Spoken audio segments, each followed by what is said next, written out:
Ayan o, namimitas po sila ng ligaw. Na, namimitas po sila ng ligaw na ampalaya. Ayan o. Bubuyog na masakit, Jill. Ano ba yung tawag doon, Jill?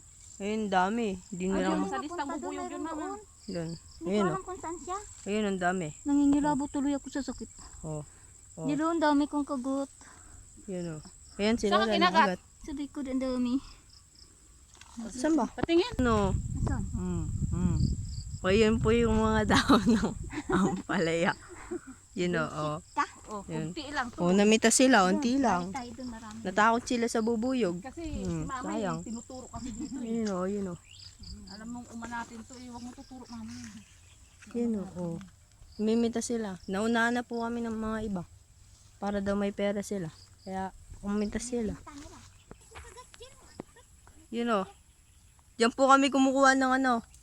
Bulong ampalaya. O yun o. Ang dami na nakukuha ni tita o. O. Pitas lang pitas. Ayun o. Yun na pitas niya. Paditak. Huwag ka na dyan. Ayun o. Ang dami o. Oh. Eh! Ampalaya, lagyan ng ano. Sardinas o isda. Wow, yum yum yum yum. Tama na, ang haba na yan.